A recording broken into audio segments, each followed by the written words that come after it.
It's funny because I actually have had a hernia before. Hashtag pray for Andrew. Hashtag pray for me.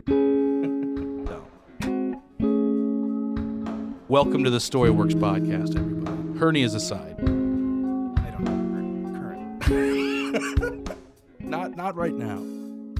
I'm Zach Gosen, your host. I'm Andrew Hall, your co-host, He doesn't have a hernia, okay? and I don't have a tell them I don't have a hernia. Why don't you tell him? He doesn't have a hernia. He doesn't. All right, we're talking about a legend today, guys. A staple in my early years for sure. Mel Brooks, the very man himself. The myth, the legend.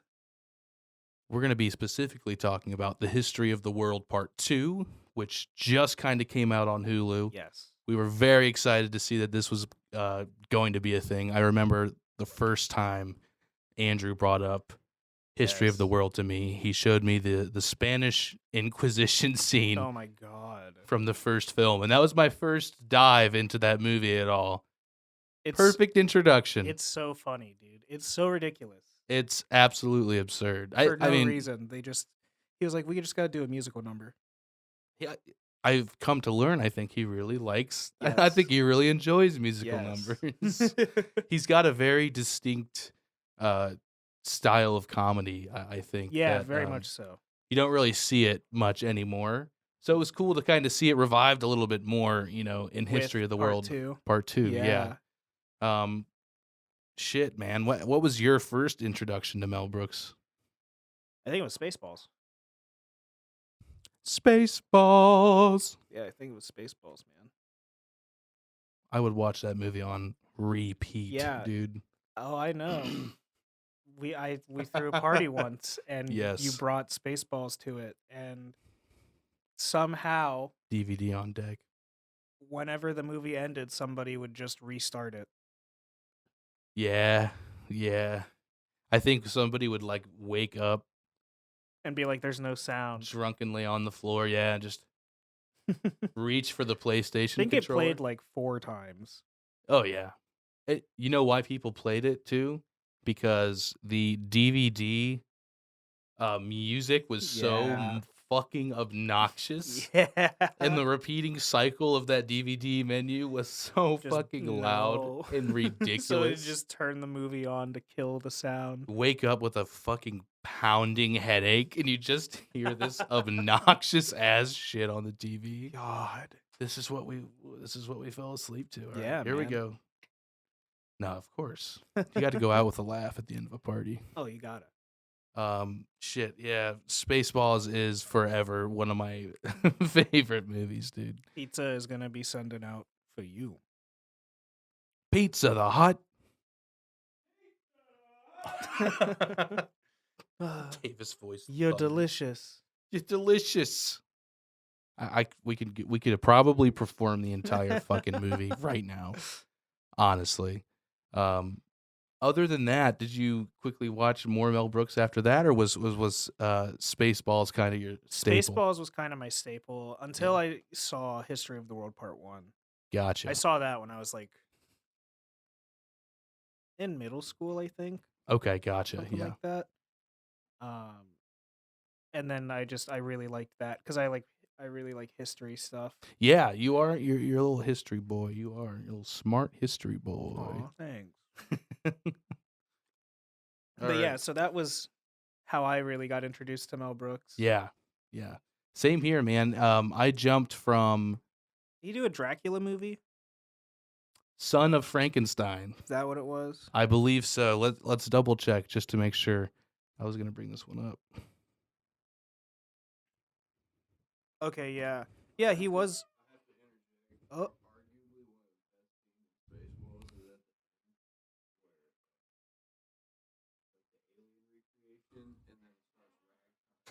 Hello, my baby. Oh my God! Yes. It's top tier quality. It's top tier comedy, dude. Okay, so what I'm thinking of is Dracula Dead and Loving It.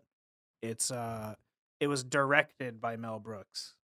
Okay, gotcha. And it stars Leslie Nielsen, who is from the Naked Gun movies or Spy Hard. Oh my god.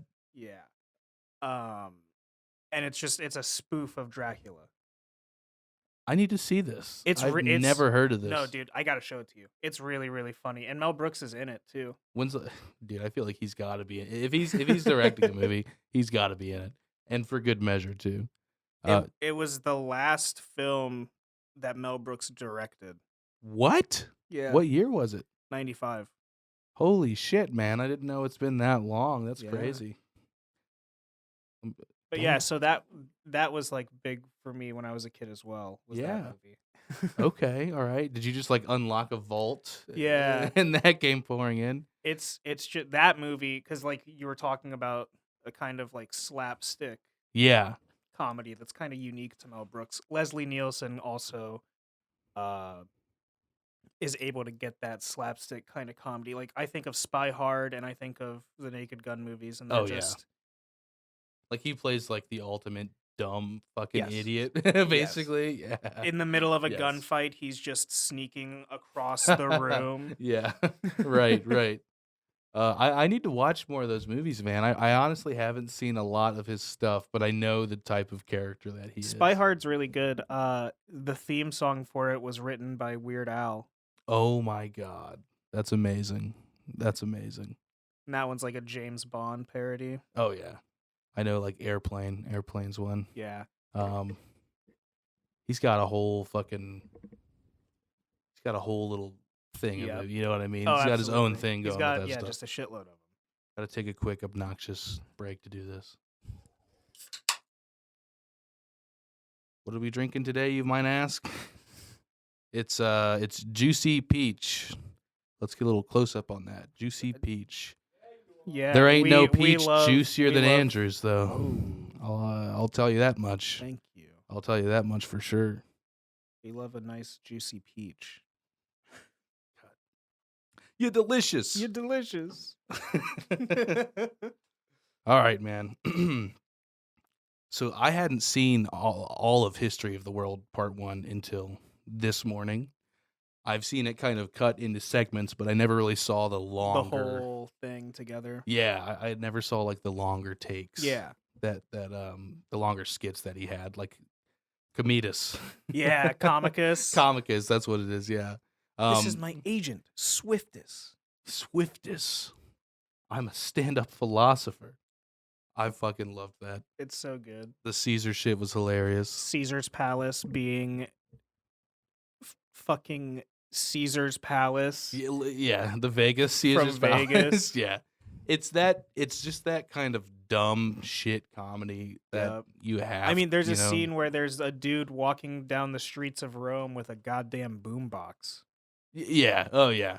It's just interjecting modern things into the past is like hilarious for some reason. Oh, for sure. They go hard on that with Part 2 as well. Unemployment insurance.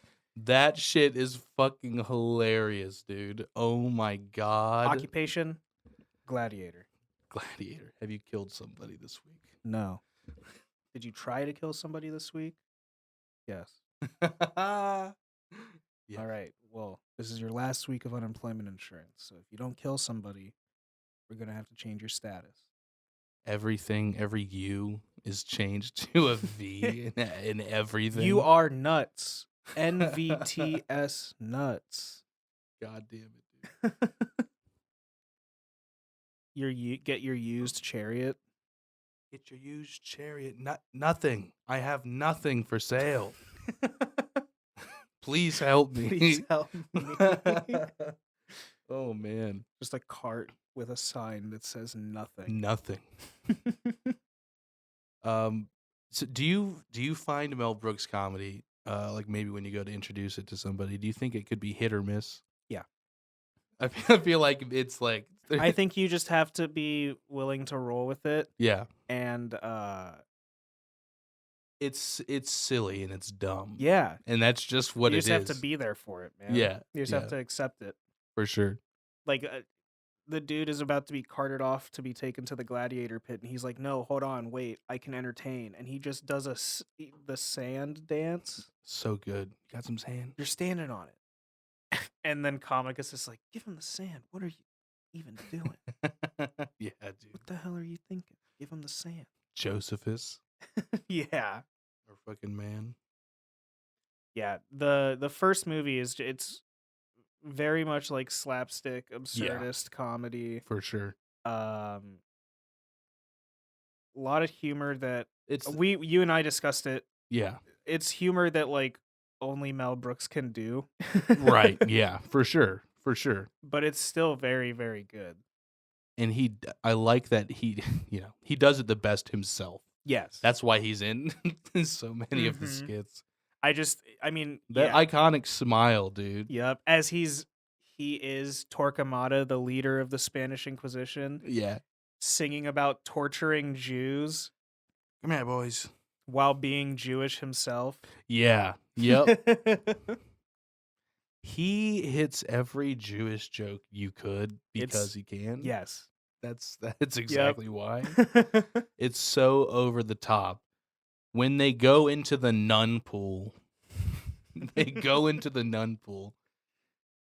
then the Jewish men are just like on the slide down into the pool. From the top, you hear the bubble. Yeah, and then as they're in the water, the nuns do they're doing a choreographed, synchronized swimming sequence. Yeah. And they do all of the budget went into this. They all do they flip underwater and they do a flip, and then as they're underwater, they grab the legs of the Jews. Yeah. And pull them down, and then you just see and then bubbles. And then you hear oi. Jesus Christ, man. Oh my God. It's so absurd. In the same Spanish Inquisition sequence. Yeah. They do they cut away from Mel Brooks, and it's some Jewish prisoners singing. And then when it cuts back to Mel Brooks and the rest of the Inquisitors, he's introduced by doing a back handspring into a cartwheel. I fucking laughed immediately. And then and then it cuts to him, a close up of him, and he's just like, Jesus Christ, man. When he's when the two Jews are talking about the torture. Yeah. And then it just cuts down to Mel Brooks doing a fucking quadruple backflip. What the fuck, dude? Thank you, Mel. It was good. It's good. It's funny, man. You got to be there for it. Sketches are going to be kind of hit and miss, I feel like. Yeah. I thought pretty much everything in the first one was pretty damn funny. There was some hit and miss in the second as well. Yeah. That we'll get into when we start going into it. I think that they pretty successfully transferred a lot of the ideas. Yeah, I think it definitely had the spirit of the original. Yeah, for sure. How do you feel about it going into it just from inspiration from the original? How much do you think that they hit, I guess, is what I'm trying to say. I think they did a pretty good job. I mean, like you said, there are a couple skits where they were kind of, but, you're going to get that when you open the pool up. Yeah, right. You know what I mean? When it's not just Mel Brooks making all of these skits. Yes, right. You're going to have, other writers in the room who are making skits. Yeah. And sometimes some skits are going to be better than other people's skits. It just happens. Right. For sure. Nothing you can do about it. I almost had a big burpee, man. That juicy peach. Juicy peach. It's too much for me to handle, brother. Rest in peace. Yeah, dude. So, but that said, I think the majority of part 2 did pretty good at keeping the spirit of what Mel Brooks did in the first film. Yeah, and they really pushed that idea of incorporating modern things into very the much past. So. That's a huge staple of the second one that they really carried over. and I think that works. Oh yeah, pretty well. Princess Anastasia. Yes, yes. The fucking like Instagram video. Dude. Hashtag Last Romanov. Hashtag War and Peace. Stop shooting out there. We're shooting in here.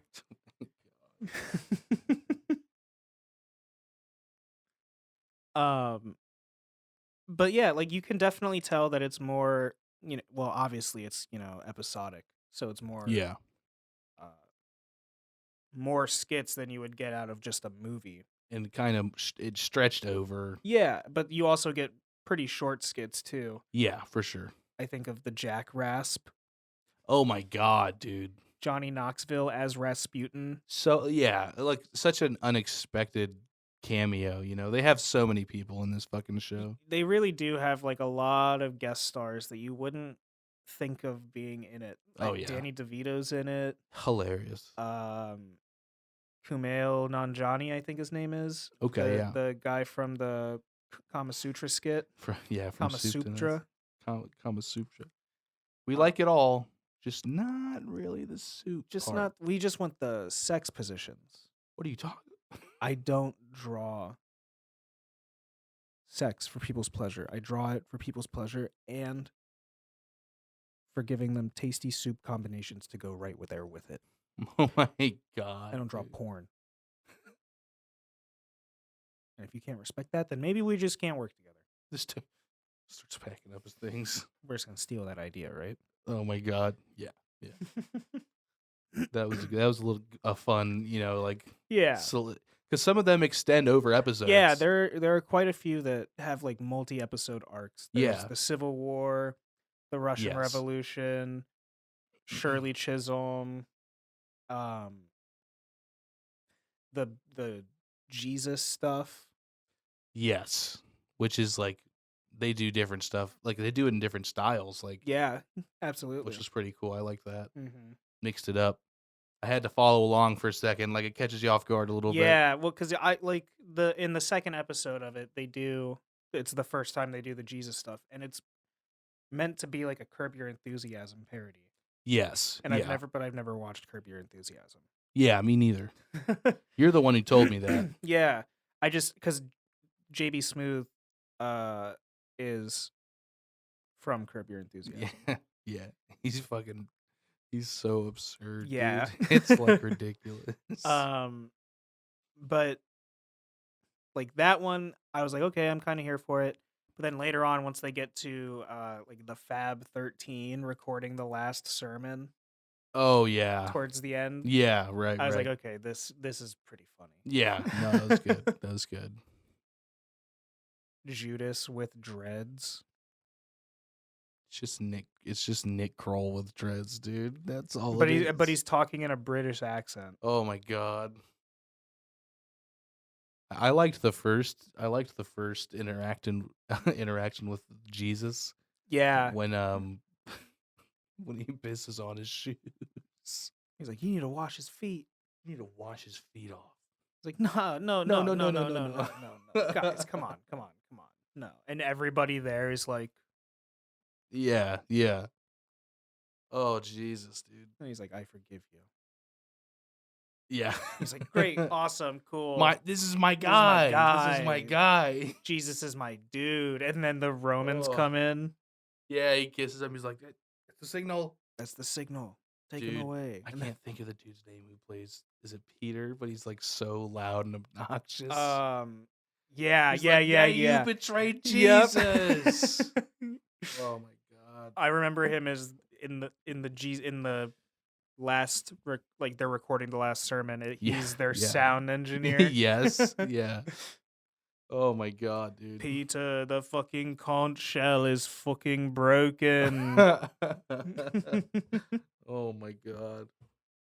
So yeah, man, I guess but before we dive like fully into part 2, talking about like Mel Brooks's comedy and what kind of reminds me of that.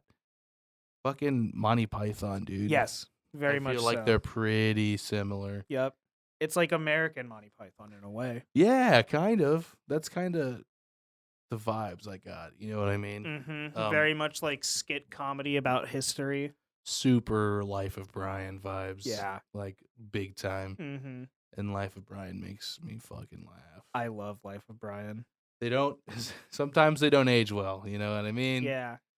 Full discretion. There's parts that don't age well, but also there's really fucking He's not the funny Messiah. parts. He's not. He's a very naughty boy. He's a very naughty boy. Literally, like the premise of the Life of Brian is so fucking good. What if you were born in the manger next to Jesus Christ on the same day as him? And people just kept confusing you for Jesus Christ. Everything goes so wrong for him, dude. It's fucked up. The ending is actually fucked. I'm Brian. No, I'm not. No, Wait, I'm not. Brian. I'm just pulling your leg. I'm not actually Brian. Oh my god. Get him down. If you know, you know. If you know, you know. You know.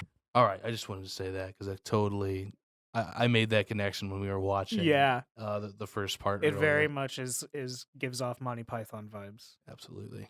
All right, man. Let's dive into the history of the world, part 2. Cool. First off, I would love to say that every time Mel Brooks says it at the beginning of the episode, History of the world, part 2. it's so good. I love that the first episode opens with him talking, and he's like, "It's me, Hollywood star child Mel Brooks." Yeah. And Pumping himself. yeah, up. no, and then it shows like all his awards on the table. Yes.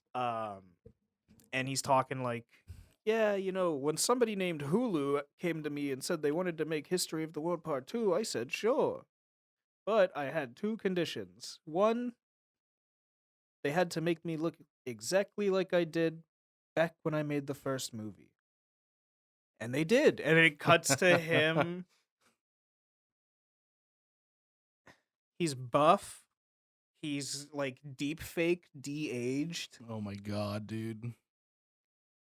But he's just super buff, and he's like, yeah, who knew I was packing guns under those things? Jesus Christ, man. And then he's like, yeah, and no repeats. So without further ado, let's get into History of the World Part 2. Look, I'm swole. Just hearing him say, look, I'm swole, that's... But it still sounds like old Mel Brooks. That's what I needed. My man is 94? Yeah. And from what I've seen in the writing of the episode, like, I don't know how many episodes he helped write or whatever. I was curious about that as well. But from what all the interviews that I've seen with like Nick Kroll and Ike Barinholtz and Wanda Sykes, the 3 executive producers alongside Mel Brooks, they've all said that like, yeah, he's 94, but he's still like he's still got Just the wit and same, he's yeah. still funny as hell and quick. That's awesome. So he's still got that humor in him. I love it.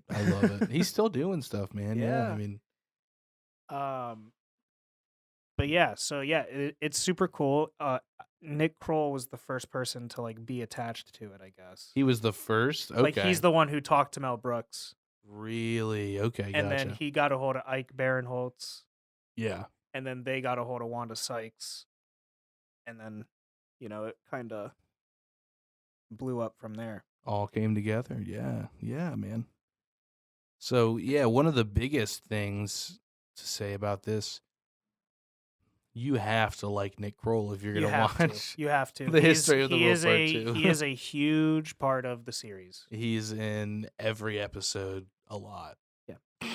He's in every episode, sometimes playing multiple different characters. Yes. And he is really like the forefront.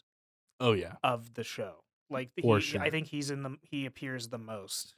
I think so as well. Him and Ike appear the most, I would say. Yeah, definitely.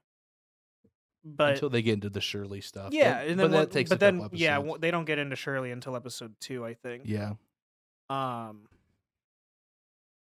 yeah, you gotta like Nick Kroll to tolerate this, or you have to at least be able to tolerate Nick Kroll. Yeah, I like Nick Kroll, so I like it. He makes me laugh. I I ended up liking him in this. Yeah. I think he did pretty good. There were a couple skits where I was like, but You at Galileo? yeah. Dici Tocci. I am a Galileo. I have here to tell you that the sun is the center of the galaxy, and that the wheel revolve around the sun. Cut to him in jail. Yeah, that was yeah. That The part, last one was good. That part I thought was funny. You didn't like watching him fall out the window? That's kind of fun. As he drops the rock on his foot. yeah, right? That was good. That was good. I liked his ending call sign of a piece, the leaning tower of. Oh my god. As he's in chains. War and Peace. Hashtag War and Peace. Hashtag Last Romanov. God, dude. Danny DeVito as the head of the Russian like the last czars of Russia. Yeah, they went like full Kardashian on it. My boy was creeping, He's dude. creeping. Came through creeping. You creeping? You creeping, my man? We call Davis out anytime You got he's it. present at all. Thank you for taking Thank care you. of us, Davis. Oh man, yeah. They put Danny DeVito in there and gave him a nice line about tying balls up with the garlic That they reference Putin. Yeah, who'd have known he'd be my favorite Putin? Oh my god, Yikes! Danny DeVito, He went hard. And he Rasputin. Rasputin. When Rasputin comes to check Alexei, and he's like, "All right, look at my hand." Me, me, me, me, me, me, me. Me, me, me, me, me, me. Oh, Just grabs him and starts shaking him. Spasibo. Yeah, just grabs his hand. Too fucking good, man. And then he just appears and vanishes with farts. Yeah, dude, of course. And I thought that would be the last. Nope. Jack Rasp. I like that they, talk about how like the Russian nobility they didn't like Rasputin because he kind of had the royal family around his finger. Yeah. So they tried killing him, and it took multiple attempts, man. Did it really? Yeah. He didn't die when he got knifed? They tried poisoning him, and that didn't work, and then they stabbed him. I think that's what got him, was the stabbing. Because he got shot too. Oh, what? Yeah. He it was insane. They thought that he was that's why the whole the myth of Rasputin is that he was a shaman who made a deal with the devil or some shit like that. Oh my god. And that's why he was controlling the Russian royal family. That's just wild. Through his satanic rituals or something. No, I don't know if I don't want to say satanic, but yeah. Yeah. A cult. There you go. A cult. Yes. But yeah, so he keeps reappearing throughout the show as played by Johnny Knoxville, parodying Jackass by doing Jack Rasp. I was completely caught off guard, and I'm Rasputin, and this is getting stabbed in the back and thrown in the river Nien. Oh, fuck. Oh my god, dude. And then you just see fucking Chris Pontius. Yeah, in his Pontius underwear, is in the fucking doing camera. the kick dance. Yes. Oh Jesus, man. So absurd. See, I was even more surprised to see other cast members. Yeah, from I did not. I Jackass. was not expecting that at all. I was like, okay, they got Johnny Knoxville. Yeah. Nah, dude, they got everybody. Steve-O wasn't there. Steve-O wasn't there, but they got Yeah. Pontius. They got Wee Man was there. Yeah. As long as I see Pontius and that big beautiful smile of his, Mm-hmm. I'm I'm fine. happy. What a happy man. He was happy. He's just happy to be getting hurt. Yep. He's here for it. He's here for it. We need to watch Jackass forever, dude. Dude. It fucks me up. No, dude, yeah. Speaking of the Jackrass, ugh. Say it. Speaking of the Jack Rasp. Yeah. fucking the last skit, I believe, when they cut his dick off. Is getting my dick cut off. They pan over to a cameraman who is in every yeah. Jackass movie, Yep. and they show him throw up because it happens in every fucking movie. They make this dude He throw literally up. says he tells Wee Man to like stick his finger in his ass and then go make the cameraman smell it. That's what made him fucking puke. Well, no, he was already puking, but Oh my god! he while he's puking, Rasputin tells him to go do it. Jesus Christ! I think the dude. last one they do is the human cigarette, where he just gets fucking I forgot about blown that one, apart. dude. That's fucking absurd, man. Jesus. So that was a really fun reoccurring character. Yeah, Very out and there. those are just super quick skits. Too. Very fast. They're like yeah. not, I don't know, maybe a minute long. Yeah, tops for sure. What was one of your favorite like reoccurring characters, like the longer form skits? Let me think about that for a second. Try to coalesce all the skits into my head. Processing power increasing. Schmuck Mudman is just absurd. He's fucking funny, man. I always Get laugh. your mud pies from me, Schmuck Mudman. Just add water. God. That's why you have to like Nick Kroll. It's like so fucking absurd. Yeah. So insanely like cartoonish. I really liked the Civil War stuff with Grant. Oh my god, yeah. Yes.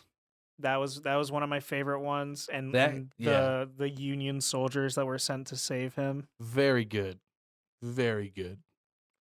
I think that's my favorite role, seeing Ike Barinholtz in. Yeah. Yeah. I need big boy clothes. I'm a big boy. Look at this. Look at my pants. Damn it, I have legs for arms. And he stands up and hits his head. They put Abraham Lincoln in it just to talk about how large of a person Just how he big he is, yeah. and to tell Ulysses S. Grant that he can't fucking drink any alcohol anymore. I have every soldier in the Union in the state of Virginia on orders to deny you alcohol. Is that understood? Yeah, they just growl simultaneously at each other. Yes, sir. Yes, sir. It's that kind of like quick, like it's just fast little things like that. When they go to West Virginia and they're in the bar. Yes. And the Southerners are like figuring them out, and then in the middle of the skit, the one dude comes out and he's like, "Oh, you don't like your fucking Yankees? Fuck Tom Brady." He's a fucking like Bostonite comes out and just starts shit talking. Fuck Tom Brady. And they're like, "Sir, how did you get here?" We're just trying to finish this skit. I love that he reappears in the Jesus stuff. Yes. At the very end, and Nick Kroll is just like, "Look, man, I don't know how you got here, but we're just trying to, finish filming this." He's like, "Oh, you working on your little college project?" Yeah, what is it, short film? He's like, "No, we're filming History of the World Part 2 for Hulu." He's like, "Nah, this ain't Hulu." Oh my god, dude. God. I will say I did like Nick Kroll as Judas. Yes, like both both throughout iterations. the whole thing. Yeah, okay, yeah. He was good. He was good. Fucking mud. I almost said it again. Schmuck Mudman. Schmuck Mudmouth. we're talking about All Quiet on the Western Front again. Schmuck Mudman. His wife is the voice of Bobby Hill from King of the Hill. Yep. I think kind her of name's fucked like me up. Pamela Adlin or something like that. Yeah, man. Oh my god. She's a funny fucking character. My sour pickle. my sour pickle. I had to go. I'm gonna stay and fight for the revolution. Oh my god. Poor Schmuck. Dude, just him bringing the Putzmates orders to Lenin and his cabinet. Yes. Jack Black as Joseph Stalin. Come on. Huh? Come on. It was fucking perfect. And I loved that they like all shit on him. Too. Yeah. They just treated Stalin like absolute trash. I thought when I saw Stalin in this in general that it was going to be focused around his actual Like his regime. regime. Yeah, but it's like it's before. It's the rise of him. He's got a little maid. They make him wear a fucking apron. Yeah, dude. He's the coffee boy, man. Oh shit. And then when the one general, he's like, "All right, I have a presentation. I've got a new, now that we're in control, what if we have a new marching style? What if we march like this?" And he's like, "Play the track," and they start playing it. It's like, and 1, 2, 3, and kick, and 1, 2, 3, and kick, and then we back it up. And he's backing it up. And he's throwing it back. He's absolutely throwing it back. And they're kind of like, I don't know how I feel about it. Why are we backing up? We don't Seems like retreat. retreating. Yeah. It's like, no, it's not retreating. We're showing that we're not going anywhere. We're not going anywhere. And so they're just all kind of trashing it. And then Joseph Stalin mentions, he's like, "Oh yeah, that doesn't really seem that great." Yeah. And he just narrows in on Joseph Stalin. He's like, "What the fuck did you just say? Yeah. Yeah. Say that again." Huh? Oh. He's like, "Oh, nothing, Yeah. nothing." He's like, "Yeah, that's what I fucking thought." He's just like, "I will kill you one day." Oh my god, yeah, dude. The like The flashes of Stalin coming through. Dude, the musical number was so fucking good. Someday, maybe tomorrow. He's doing full on twirls, man. I love that he hits the button for dramatic lighting. Yes, yeah. Fucking perfect, dude. When he does they ended out that episode on a musical number. Yes. And they're all talking, trying to figure out the meeting time. Yeah, for sure. Fucking amazing, dude. Amazing. I think the Russian Revolution's probably one of my favorite storylines throughout the show. Schmuck makes me laugh, dude. Schmuck's good. I like add water. I liked Wanda Sykes as Harriet Tubman as well.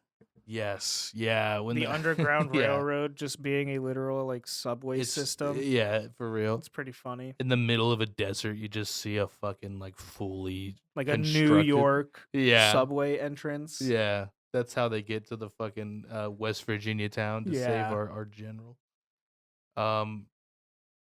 Dude, what's the character's name? Who's like the comic? It starts with an M. It's like Moshi or he's the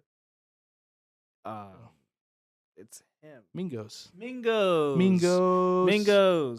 He's our fucking boy, dude. I love him. He's just got like social anxiety. Yeah. I do observational comedy, but I don't perform it. I can't talk in front of people. And then when he's trying to save the general, he's like, "Did I just find my voice?" Yeah, dude. And then he immediately like picks the mic stand up and is like, So, any of you from Georgia? Yeah. Well, your state's a piece of shit. If you're trying to hang a Native American, you might be a colonist. Yeah. If you build an Ohio over people's land, oh my god, you might be a colonizer. You built. I love that. Build in Ohio. Just in Ohio. It always has been Ohio. What do you mean? It's all Ohio. Always has been. Real Ohioans know. So, moving on to like another one of the bigger portions of the show. The Jesus skits. The first one really landed with me. I liked it a lot. Yeah. Judas was funny as fuck. Lucas is funny as fuck. Yeah. So not just, hypothetically, if I were to do that, how would I let you know? Man, sounds like you're gonna do it. No. What are you talking about? No. What do you mean? Fucking love it. They're just so nonchalant about it. And I think they work really, really well together. Mm-hmm. The second one, where it was like the notebook. Mary Magdalene's notebook. That one didn't really land with me too well. Yeah. But then the third one where The it's just recording of the Last Supper, and Yeah. it's shot. They're the Beatles, the it's just Fab the 13, Beatles. Yeah. but they're not the Beatles. It's strictly not a 1-to-1 comparison. It's not. It's not. I love that they make that joke. accent. I love they make the joke though, because Jesus accidentally calls Mary Magdalene Yoko. I didn't catch that part. Yeah, Shit. he's like, "Oh yeah, so Yoko and I the other night were," and she's like, "Did you just say Yoko?" He's like, "No, I said Mary." Oh my god. And then Judas is like, "Well, let's be real. She is, the Yoko. oh my She, god. she's meant to be Yoko." And then, I can't remember which one Ike Barinholtz plays, which Yeah. apostle. Yeah. But he's like, but it's not it's not strictly a 1-to-1 ratio. Yeah. yeah. Right. Right. So they can't be like hit with any yeah. Right. criticism from it. Oh my god. But yeah, Yeah, no, that was really I good. really, really liked the recording of the Last Supper. Yeah. Playing on the rooftop. Yeah. Judas is. Where's Judas? Where's Judas? No, he's like, I have an idea for some lyrics. I believe. He's like, I believe that white people can have dreads. Oh my Jesus god, is like, dude. I don't agree with that. Yeah. He's like, "Oh, well, it's not a big deal, but if nobody's gonna listen to my ideas or anything like that, then I think I'm just gonna quit the band. I think I'm just gonna go." And he walks out and he comes back and he's like, "And just to be clear, I'm quitting this band. Oh my god. Gives me a lot more time to work on my other projects." And then he walks back out. And then he walks back in. And he's like, "But I still want to know where the show's gonna be." My god. And then he walks back out. And then he walks back in and he's like, "Sorry, has anybody seen my keys?" Jesus Christ. Oh my god, dude. It's just absurd. Yeah. They have somebody taking pictures of them in the studio to like have Yeah. the comparison, like the John Lennon on the guitar. Yes, I like that one a lot. And then when they get up on the rooftop and Lazarus fucking dies and he's brought back to life. Yeah, dude. Fucking good. Fucking great. That was pretty good. Yeah, for sure. Then what are the other like kind of longer stories? Longer stories? We've got Shirley. There's Shirley, which we haven't really talked too much about yet. Yeah. And then there's the Civil War stuff. Those are like the I don't know, like 4 main kind of plot points. plots that go on. We already talked about the Russian Revolution. Yeah. Okay. Let's get into the Shirley stuff. Yeah. I know you like the Shirley stuff. Yeah, I did like the Shirley stuff. Yeah. Wanda Sykes. This was her like where she shines the most. Yeah.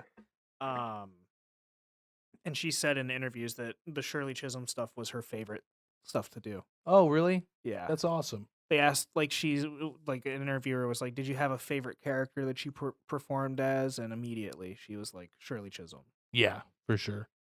So she got to act in a completely like sitcom. It's pretty funny. But for those who are like not aware of who Shirley Chisholm is, she was she was America's first black congresswoman, and she ran for president.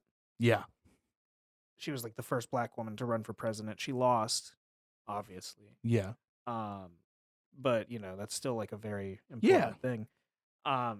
So Wanda Sykes was like, "I want to do stuff with her." Yeah, right. And they ended up forming it into a like 80s, 90s sitcom. Mm-hmm. Where, it's about Shirley Chisholm and her family.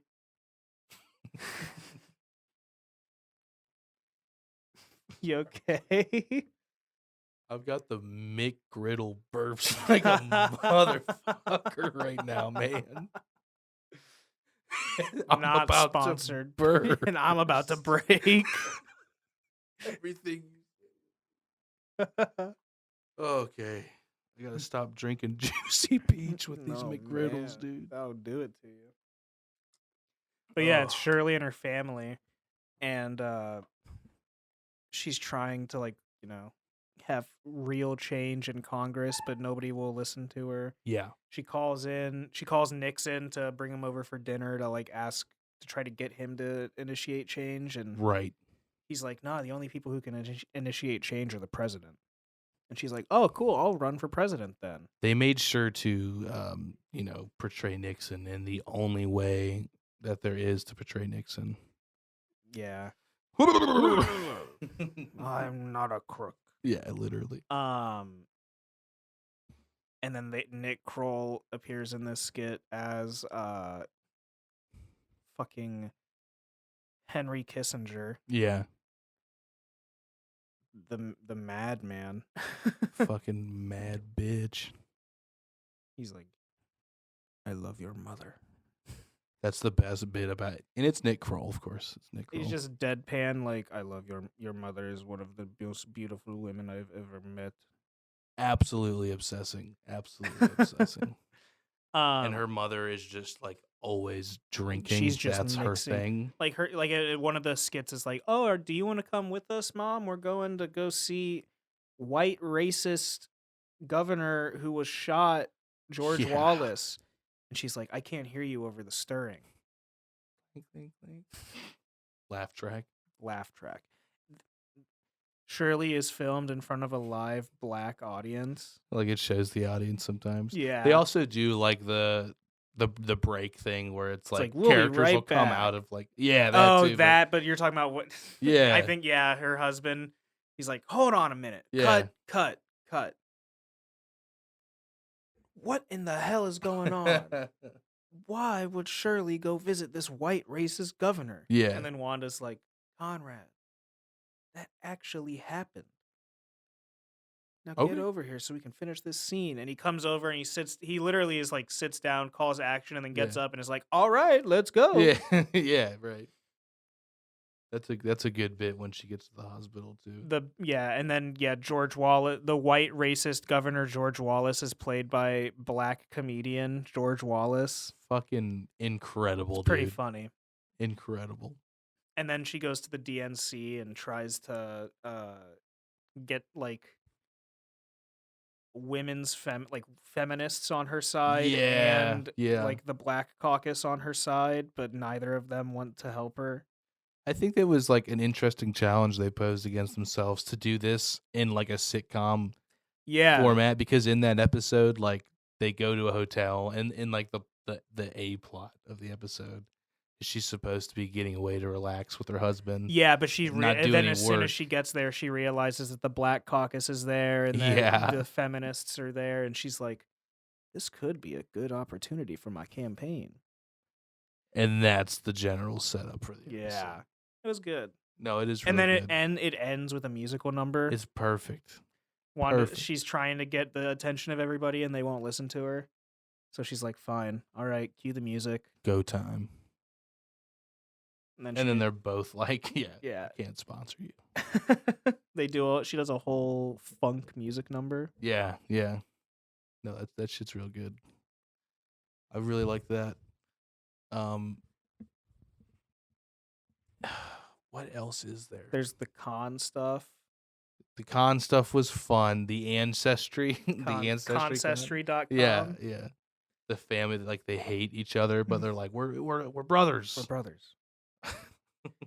But like, it's the dude's wife and him are both in the website. Yeah. And they're both related to Khan. Oh my god, dude. Yes. I also, the one that I liked, the statue one, like the statue removal. It was like the one episode skit. They kind of cut through it. Yeah. And it was like the start of the episode was like, "Hey, we're like a discount statue removal store. Yeah. Like you call me up." And it's like a local like TV commercial shot by like a local salesman. Yeah. Played by, of course, Nick Kroll. Yeah. But he's just like, "Hey, it's me. Call Antonio's statue removal, and we'll come take. You got a Confederate statue you want taken down? You got Robert E. Lee up there. We can get rid of him." Yeah. And then like later on in the episode, it comes back and it's like, "Hey, welcome to Antonio's statue removal and like depot." Yeah. And then he's like, "We're selling these statues wholesale." Yes. And then it comes back again, and he's like bankrupt. My God, dude. Doesn't that come around to the con stuff? Yeah, Because it's like he's his brother ends Yeah. up being Okay, gotcha. Yeah. yeah. I couldn't remember like the leading up to that. I Mhm. remembered like the con. Yeah, his connection between brother, them. because he mentions his brother and his brother's kid or whatever, Yeah. and they all like hate him. Oh my God. Yeah. Yep. What other skits are there? Dude, Seth Rogen is in this. Yeah, The Seth fucking- Rogen is like. There's so many cameos. Yeah. I like the Did art. you bring Noah's 2 of every animal? Yeah, for sure. Yeah, come for on, sure. come on, check, Here, check him out. I'll check show 'em you. out. Look, I got 2 German shepherds. Dude, that's the thing. They're all small dogs. They're not even just like all dogs.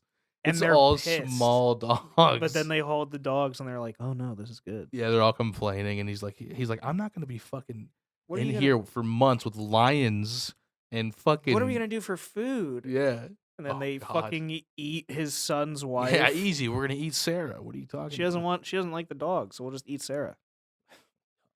They're like, okay. Fucking good shit, man. I was so excited when I saw Seth Rogen was gonna be in this. Yeah. I'm trying to think of other skits they do. Quick ones. There's the cave women who are trying to smoke weed. The discovery The of discovery fire. of fire. It just turns into an entire It's like a big commercial. yeah, right. Oh my God. Do you ever feel like your life is like a documentary or something? Like you're being filmed by like a camera crew? Yeah. Yeah, You can see it in the reflection of my sunglasses. Yeah, oh my God, I forgot that. The funniest part about that skit is that they start out as, unintelligible Neanderthals, but then as soon as they smoke weed, they're They're just completely talking. understandable. Yeah, they're just talking normal. Yeah, that shit's good. The D-Day skit had me like absolutely fucked up. Everybody's fucking throwing vomiting all over the place. We went Gross out, out we humor. snuck out of base last night, sir, and we got dinner at a local place, sir. Anderson, why are you throwing up? Did you go out too? No, sir. And the fact that I'm finding out about it this way honestly kind of hurts. Oh my God, I'm sorry. Sorry about that. Sir, are you okay? God.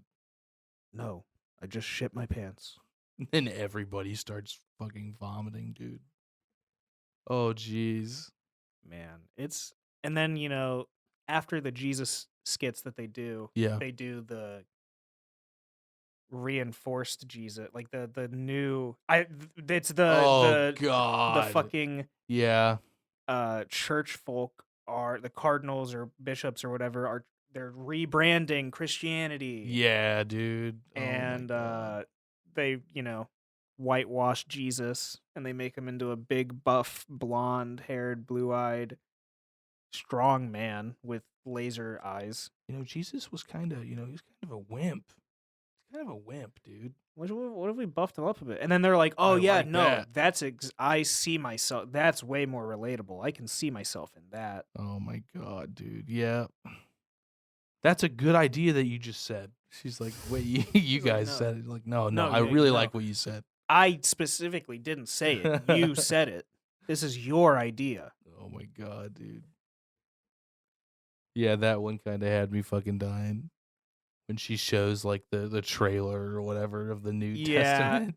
Oh man. He's like Iron Man. What the fuck? Yeah, he's got like a cord. it's like the fucking his The crucifixion nails, nails, yeah. are like Oh. Iron Man power blast gauntlets. My God, dude. The Hitler on Ice skit. They brought it back. Yeah, from he the literally first one. said, "No, no reduce," and, then they he immediately is like Hitler on ice. Wait, I said no repeats. Yeah, you're right. The end of episode 1. I was here for it though. That one's funny as fuck. that one's kind of short. You got all 3 of them. Ike, Nick, and Wanda all on screen shit talking Adolf Hitler as he's getting zeros across the board, except from France, which gave him a 10. Those Vichy cowards. He got a straight up fuck you from Poland. Oh yeah, dude. Understandably so. Mhm. You know, it's like I always said, if you're gonna put concentration camps in people's countries, you better be flawless on the ice. Jesus, dude.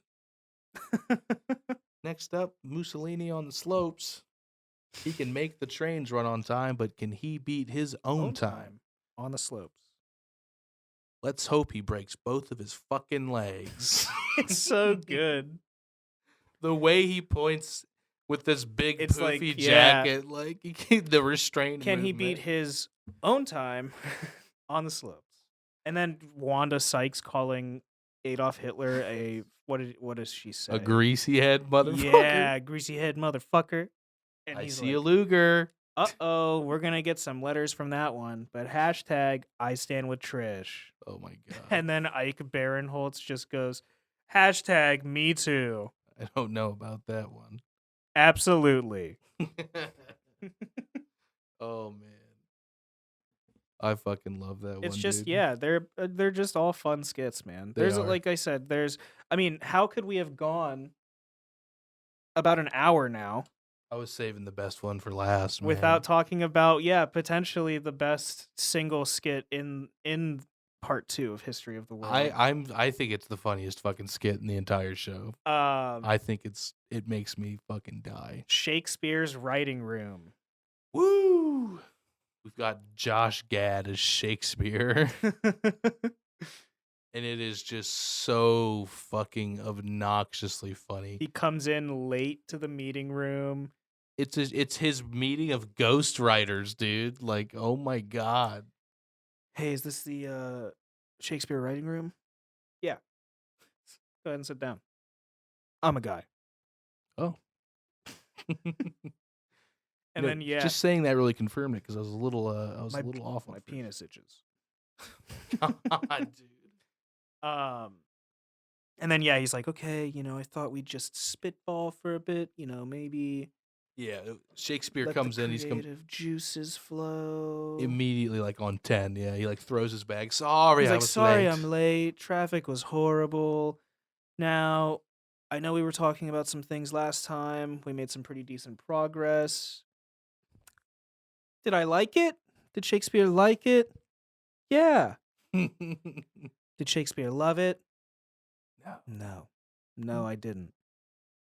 Not quite there yet. So I thought today we could just, brainstorm, throw some ideas in the air, see what kind of happens. No judgments. Yeah. Sir Francis Bacon, take us on your journey.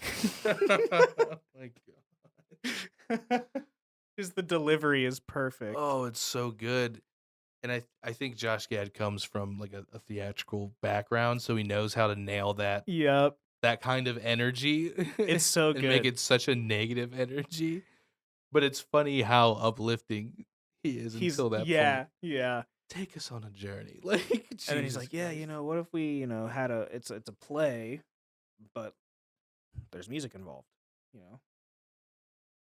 So what you're suggesting, if I'm understanding correctly, is that people stop in the middle of a play and sing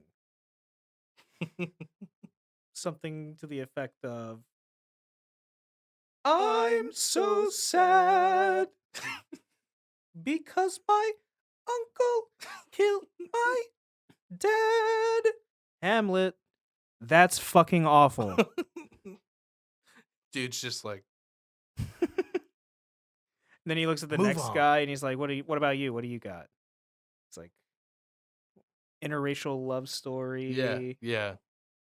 We can call it Othello. Okay. He's like, okay, I want to start off by saying I am an ally, but I don't think it's my story to tell. And he just, Yeah.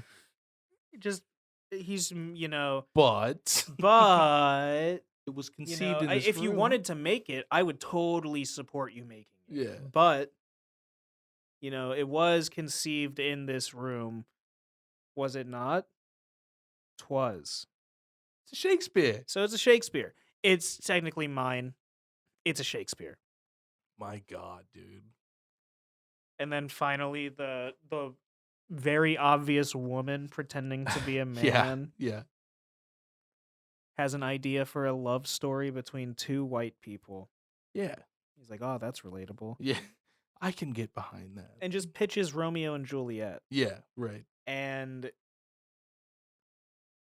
He just absolutely steals it. 100%. He's like, he literally says, he he says, do I like it? Yeah. Do I love it? No. But let me spitball on it. Yeah, and yeah. then literally just repeats exactly what she said. Verona? Maybe? I'm thinking. No, what you just did was say exactly what I said, except you don't understand. Oh my god. The 3 slams of the Boom. fist. Boom. And then the shaking of the hand. Oh my god. You don't understand the pressure I'm under. The costumes have to be hot and heavy. I have to cast men who look like pretty little women. My god, dude. He's just like the most overbearing, like It's fucking hilarious. it's so good.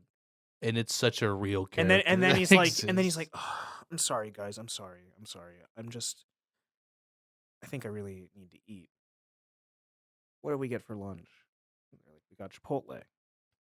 And he throws a damn skull at the guy, like, yeah, the guy taking the notes. Yeah, like the note keeper for the meeting. Oh shit. Alas, poor Yorick. Oh, that's alas. Oh my god, poor Yorick. I barely knew him anyways. It's all right.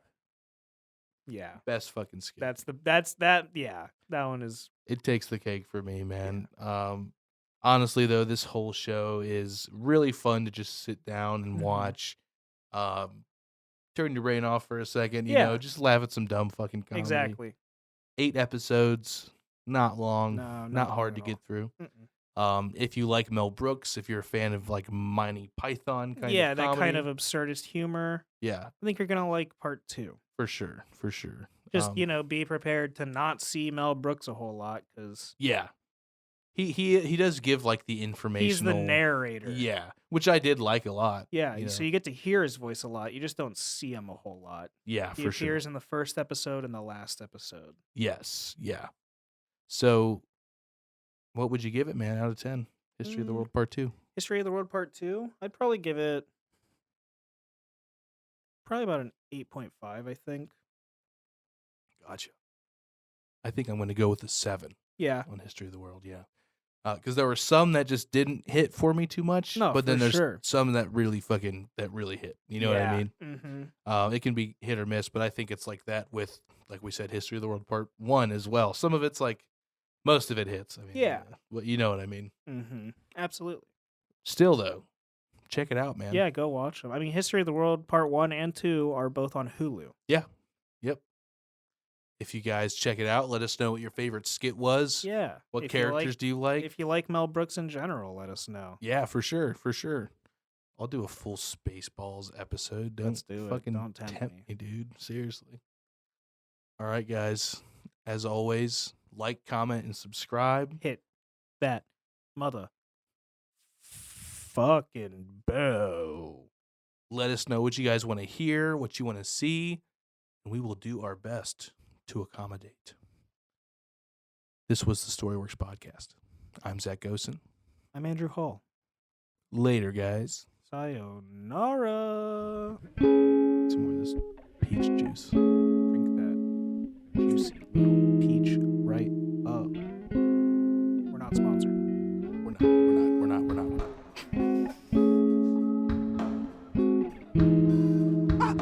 Jesus Christ. Stop. Little baby Davy.